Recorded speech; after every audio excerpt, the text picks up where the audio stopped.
Proverbs 25. These are also Proverbs of Solomon, which the men of Hezekiah king of Judah copied out.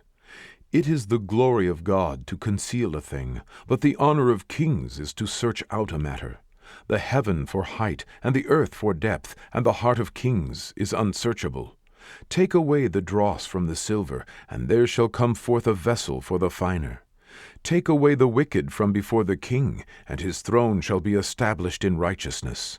Put not forth thyself in the presence of the king, and stand not in the place of great men. For better it is that it be said unto thee, Come up hither, than that thou shouldest be put lower in the presence of the prince whom thine eyes have seen.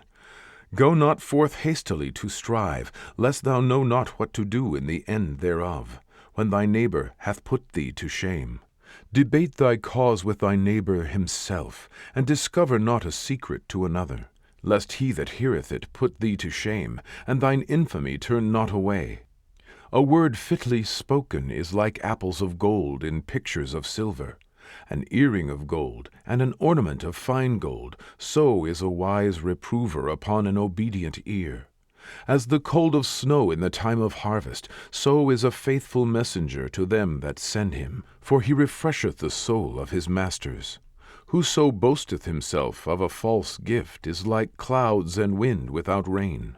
By long forbearing is a prince persuaded, and a soft tongue breaketh the bone.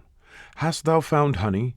Eat so much as is sufficient for thee, lest thou be filled therewith, and vomit it. Withdraw thy foot from thy neighbor's house, lest he be weary of thee, and so hate thee.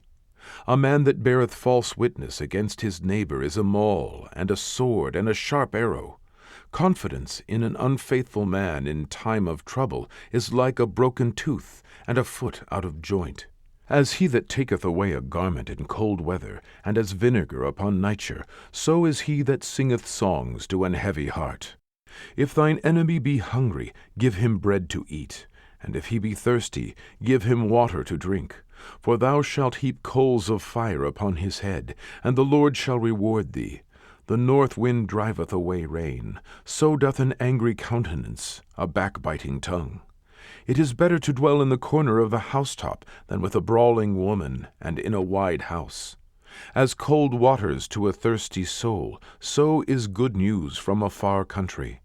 A righteous man falling down before the wicked is as a troubled fountain, and a corrupt spring.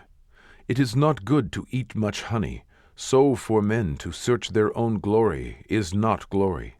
He that hath no rule over his own spirit is like a city that is broken down and without walls.